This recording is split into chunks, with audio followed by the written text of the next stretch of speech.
Hello, I hope you're all well and Happy New Year to you all. I haven't done a video in a while, so I thought I'd start it off with doing a Q&A. Recently I asked you guys on Instagram to leave me some questions that you just wanted to ask me, because I get questions quite a lot and I thought I'd just do one video on it. And you asked me some really good, personal, interesting and some really cool questions, so I'm looking forward to answering them over the next night or two that I'm in Percy. I've been in him for a while now and the weather has been really cold. If you're living in the UK, you know that this sort of cold snap we're having at the minute, but it's beautiful blue skies and I'm looking forward to setting up in a new spot tonight.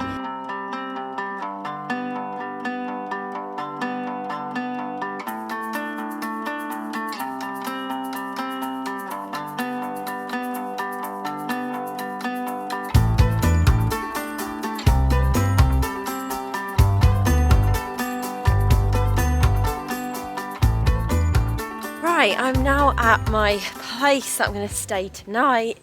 It is absolutely beautiful. This is a friend's plot of land that we've got permission on, and I always feel so lucky and so fortunate to have this opportunity. What we're going to do is we're going to crack on with these questions whilst I set up and sort everything out and spend my time here. So since I've been back really from Sweden, which was October time, I've been editing through the Sweden series, which I hope you enjoyed, and I've been focusing on Percy, getting him sorted. I'm really not sure what the problems are with him. My mate is a Land Rover specialist and couldn't figure out the problem because it's not an obvious problem, and then I took it to another Land Rover specialist. They couldn't work out what it is and they're plugging it in to the computer and just couldn't find out what it is. So it's quite annoying. The problem's still there, not as much as it was in Sweden, but it's still there. And then on top of that, I've been planning some new trips, which is really exciting. I still haven't got set dates in, but I've got a rough idea of things that I want to do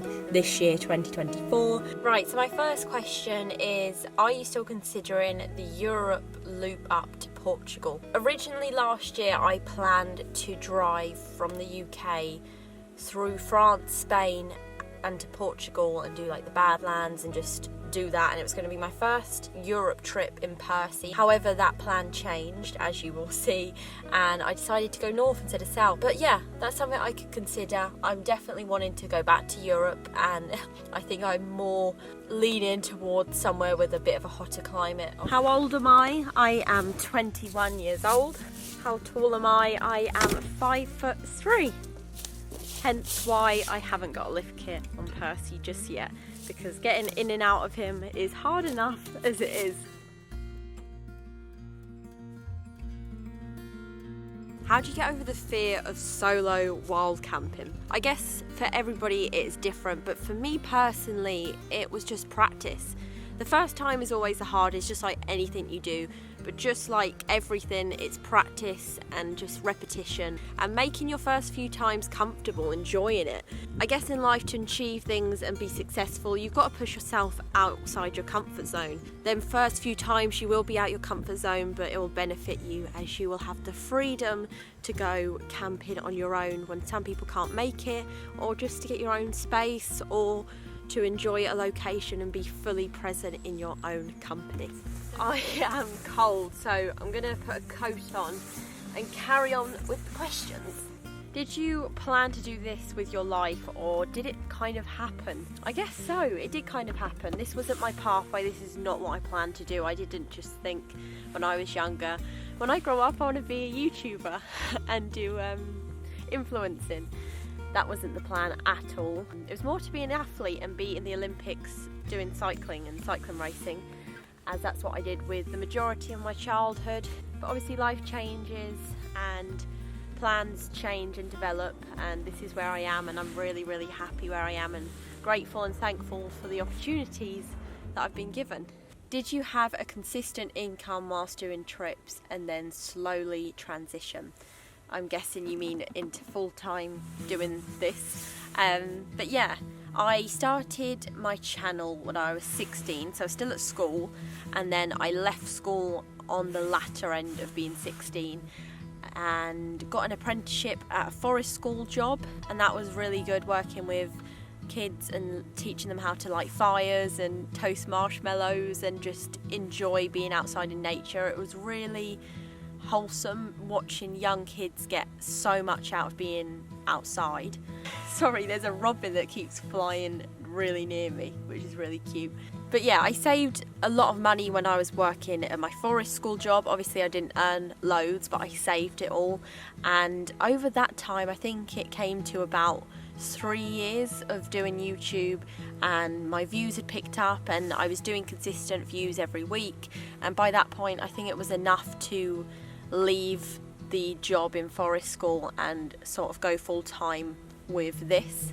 But at the start it was hard, and it was just really hard to get by. It still is at points, it's never consistent, it is up and down all the time, and you just get used to it. I think it's part of being an influencer. Some months are a struggle and some months you're booming, but like I said, I'm really grateful to be where I am, and it is such a lovely job, and I just want to thank everyone for tuning in and supporting me. What made you first pick up your camera and film your adventures? So when I was about 8 or 9 for Christmas one year, I got this handy cam video camera, and looking back at them videos now make me laugh to know that I'm doing this as a job and starting it then, and it was just so funny watching the videos. I'll have to find them. And I think when I first started YouTube I had a real deep sense of just, I was so insecure and self-conscious,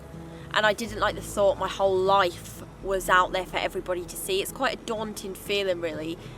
Thousands of people know your name and who you are and what you look like and what you do and where you live, and I think at the start that was a big thing, especially when you're so young and you're still developing into a person and you haven't really figured out who you are yet. And I was just really self-conscious that people would find my channel, or just comments would get to me so much. You'd get some really nasty comments or really wrong comments, especially sexist. A young girl doing bushcraft wasn't really a thing back then, especially, well, on YouTube anyway. But now I couldn't care less. I think I've got so thick-skinned because I've been doing it years. Comments don't really faze me. I just scroll past them. Thanks for the view, mate, sort of thing. I've got used to it, and it's all good fun, and it takes me to some really wild places. And I also love sharing to people who are like-minded. There's so many lovely like-minded people out there who comment on my videos and support me. I think now I'm going to set up the roof tent, as I'm going to be staying up there tonight, I reckon, and maybe make a brew, have a cup of coffee.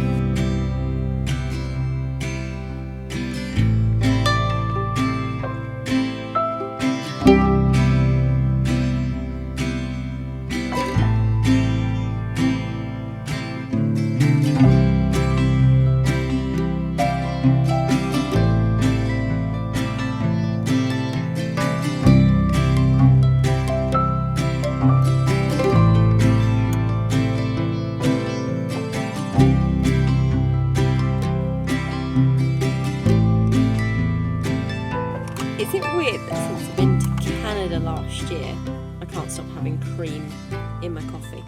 That was a bit much. I was going to set up my awning, but I've had a few dramas with it, and I'll just insert a photo here. I don't need to say anything, I'll just insert a photo here. Very windy, and that awning plus wind equals that. How much did the entire setup, truck, tent, interior, accessories cost? I feel like this is a question that I could cover in a video. Like, I still need to do the tour of this, everything intricate and how much everything's cost me, so I think I will do that on another video. I'm really happy with the Landy. I paid quite a lot of money for how much discos actually go, and he's been really good. Apart from the problem that I'm having at the minute with the engine, that's about it. And there's just slight problems like the rear windows going, but they're all quick fixes, and it's easy to work on, especially someone who knows what they're doing, which isn't this mug. But yeah, I'm getting there. I've learned so much since owning Percy, and I think that's what's magical about it. It's a journey of learning and learning curves. Are you looking to settle down somewhere? This is a question that's been on my mind for a little while, since we got back from Sweden, and it was really hard going away in this vehicle with two of us. It was really challenging, and I think in some of the video I didn't portray that, but it was hard, and I'm not going to lie to you, it was difficult, especially with two people, and in such a cold climate. It was getting really chilly up there, and we were constantly travelling, and it just felt really full on, and it was not the most ideal place to be spending that time. This whole back interior was loaded with kit, so you couldn't get inside here, so the only option we had as shelter was the awning and the roof tent and the front two seats, and that was it. When I got back from Europe, I really didn't know whether I should go down the van route and buy a van and live in a van full time, and I thought that was a really good option for me, so I spent about a month looking at different vans, and I think what I realised is I don't need another vehicle to live on the road, especially the UK. I'm not massively fond with van life UK.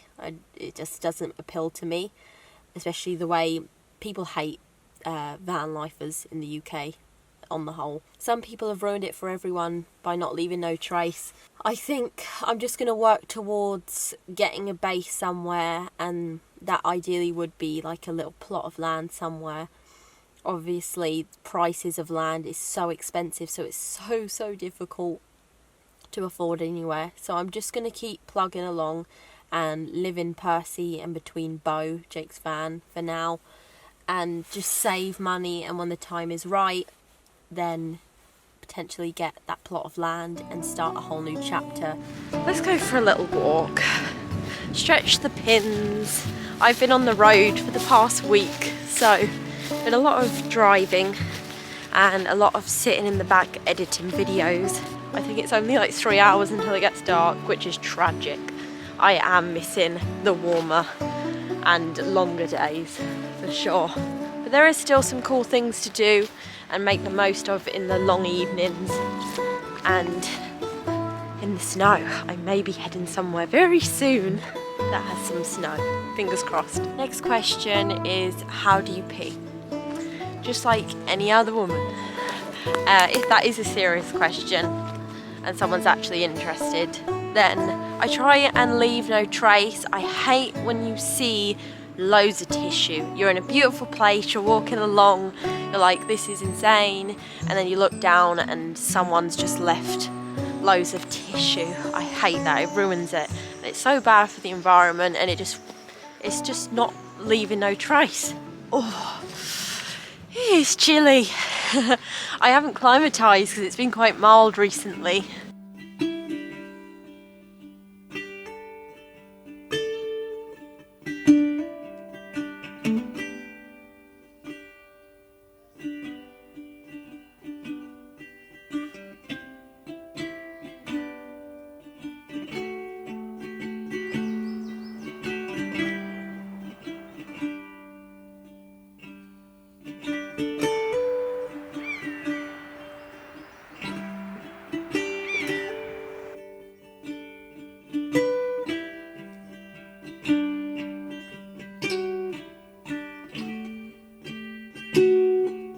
Out of everywhere you've travelled to, where would you most likely move to?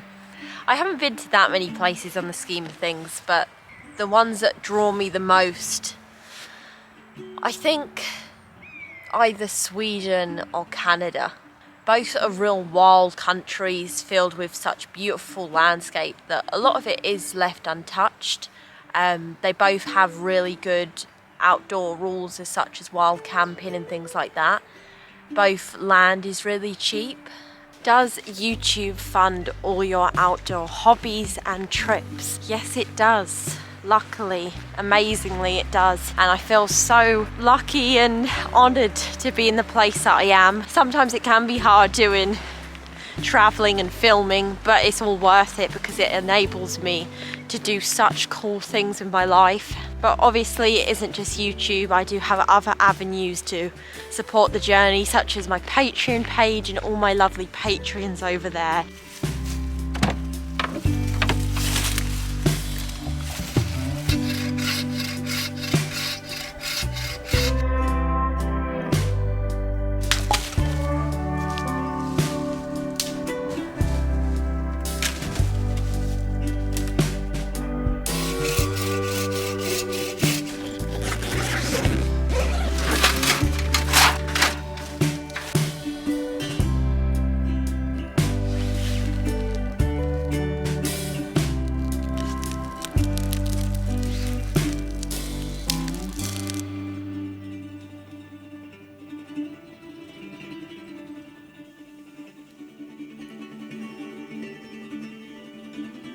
Where did you grow up and how does it compare to how you're living now?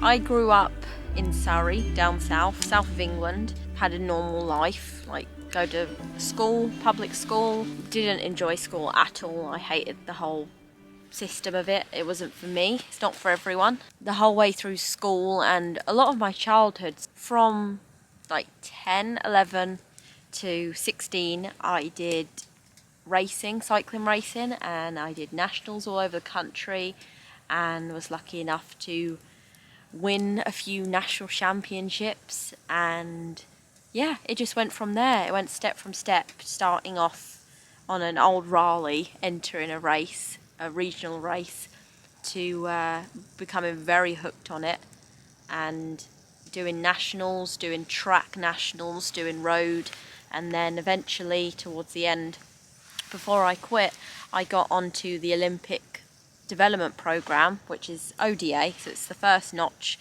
for your age, and you can obviously progress in the program the older you get and the better you get if they still want you on. And I think it came to a point that I decided that wasn't for me. It was a very competitive environment and it's not for everyone, and once you're in the sport and you know what goes on, it's very toxic and cutthroat, and that isn't really me. It was a great experience. It was a good foundation in my life, and it makes me appreciate the freedom and my own structure and routine now. So I've got a lot of questions about what my plans are this year, what countries I want to travel to, that sort of thing. So I haven't got anything really set in stone yet, apart from a Scotland overland trip that will be at the end of this month. I'm hoping to do a sort of loop around Scotland, roughly following the North Coast 500, and that's something I've really wanted to do for a long time, because there's so many new places I want to explore, but there's also so many places I want to revisit and that are really special to me. So I'm really excited for that. There's so many places that I can think of now that I really want to see. It's been on my sort of bucket list of things to do. After that, I've got a few ideas in the pipeline, such as potentially revisiting Canada. A lot of people have asked me if I'm going to go back to Canada. That is something that's in the limelight, as well as maybe going to Alaska. So it's going to be one of them, either going to Canada or Alaska this summer. Apart from that, I haven't got many plans. It's something that I'm still working on. There's a lot of pressure this time of year of what's next, what you're going to do, and I feel like I'm still catching up and reflecting on the beautiful year I had last year. But either way, there's going to be some really cool trips, and I cannot wait to share them on here. It's going to be an awesome year. I'm going to really make the most of it, like I do each year, and get outside as much as I can.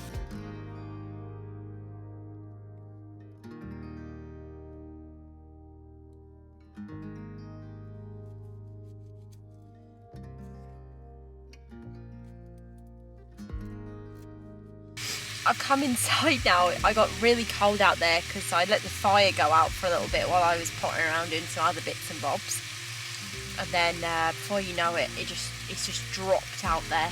So I've come inside, I've put the diesel heater on, and I've got food on. I was going to plan on cooking on the Dutch oven on the fire, but time I wait for the coals and everything, it's going to take a while. I'm pretty hungry, so I thought, sod it. I'm going to cook in here. I've got some peppers, courgettes, onion, mince, Making a nice spaghetti bolognese. A real winter warmer. It is really chilly out there. Dinner is served. I'm super hungry. I can't figure out if it's snowing or raining out here. Right, back to the questions. Are you a very social person in terms of outings with friends, etc.? Yes and no. So, it depends on the people, really. If I get on well with you, then I'll absolutely adore you and we'll get on so well. I feel like I'm an introverted, extroverted person. I do need time alone, maybe more than others, just to reset and rethink and just to think clearly, and it's really good, and I think it's healthy to spend time alone. I think it's really good for somebody, but I also really love sharing adventures with people who are like-minded and enjoy it. And it doesn't really have to be outdoory people. My best mate is not into this stuff at all, but because she's got such a lovely energy and such a lovely person, we get on really well at House on Fire. I wouldn't say I'm a person who goes nightclubbing and to pubs and does all that malarkey. That isn't for me.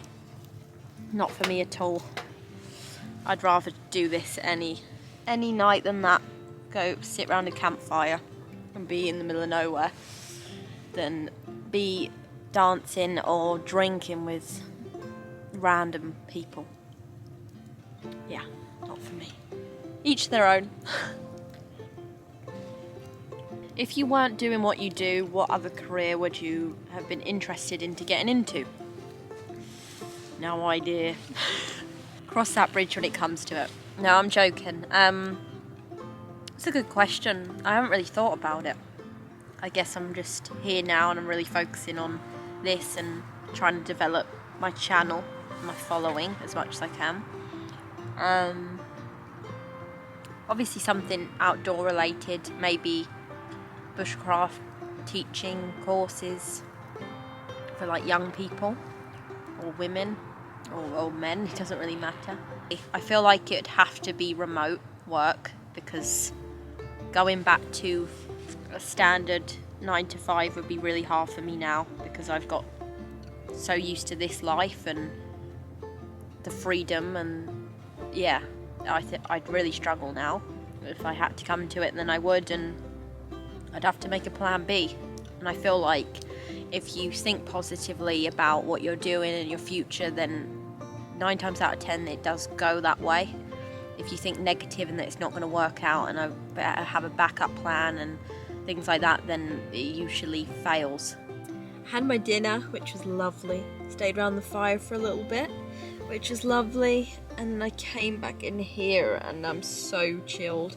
Do you listen to the radio while you're travelling with Percy? He's actually got a tape player, which is really cool. I found that really cool when I bought him.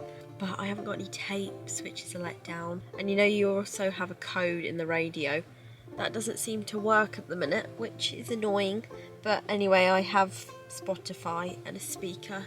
I tend to do it that way because it is really loud when you're driving. Obviously not as loud as a Defender. It is quite loud, the engine and everything.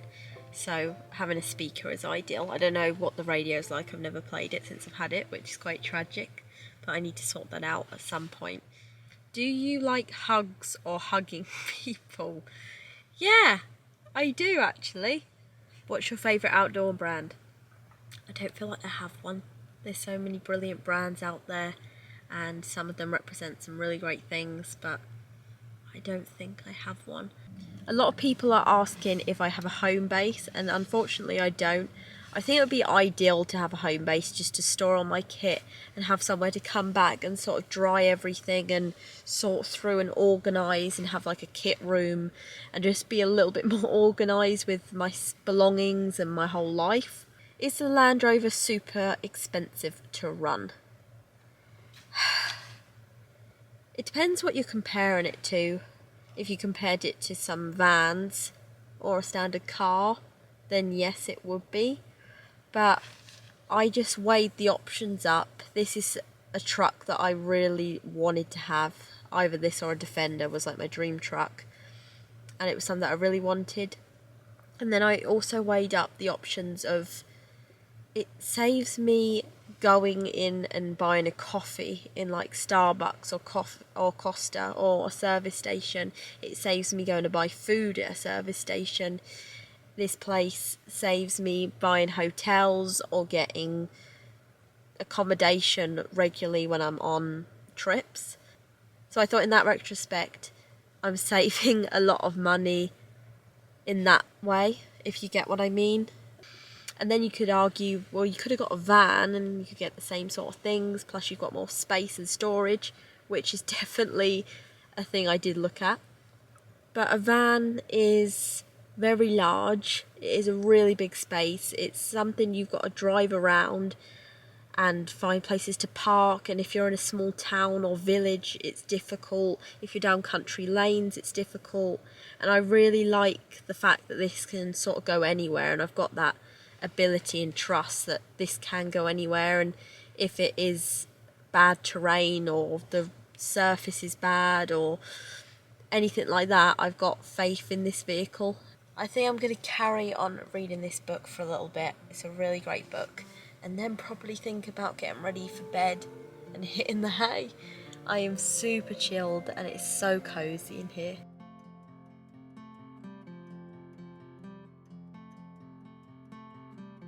Good morning. I slept like a log last night. Super tired.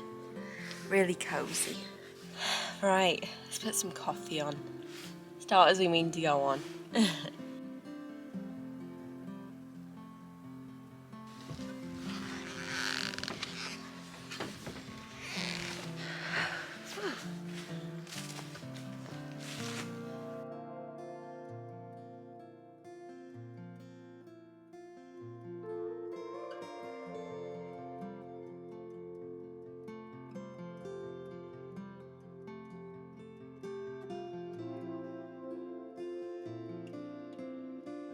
Do I ever get lonely? And I think that is a really good question. Sometimes I do, and I feel like everybody will when they're spending time on their own, outside, away from people and stimulus and out of signal. It's bound to happen, it's just how you deal with it. And I feel like loneliness is an emotion that hits you, and if you don't let it pass, it will stay. So it's just like any emotion, I guess.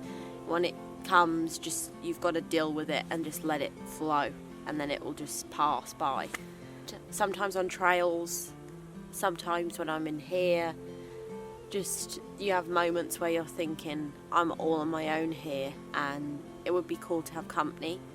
I feel I especially suffer when I've been with company and then I go on my own. It's like a really quick contrast between the two. I feel like everybody will get lonely from time to time, and it's just part of being human, and it's just how you deal with it. You can let it really affect you and ruin a trip and one out, or you can just keep going and there's always light at the end of the tunnel, and you'll just come out of that stage. So I've got a couple more nights here, and then I will be starting my journey north, and I'll be heading up to Scotland, and that's going to be a mega journey and I cannot wait. So I hope you stay around for that video and enjoy it. It'll be a little series of my time up there before I go on and head on and do something else that I haven't planned yet. So I'm going to have a lot of thinking to do, especially with these long nights. It's great to start planning things and projects and whatever. There's still a lot I want to get done to Percy, like obviously the new awning. I need to do some bits and bobs inside. I'd really like an outdoor table on the door. But yeah, I think I'm going to wrap this video up. There's still a few questions that I haven't answered, so I'm sorry about that. But I want to thank everyone for sending in your lovely questions. It was really fun answering them. So I hope you enjoyed this video and enjoyed what I've been getting up to, as well as a little insight into me through the questions. But yeah, thank you so much for watching. Thank you to all my Patreons for making this possible, and people who have supported me through Buy Me a Coffee, PayPal, that sort of thing. I really appreciate it. Or even just watching my videos and leaving a comment or a like. It all goes a really long way. So thanks again. take care, and I will see you on my next video. Cheers.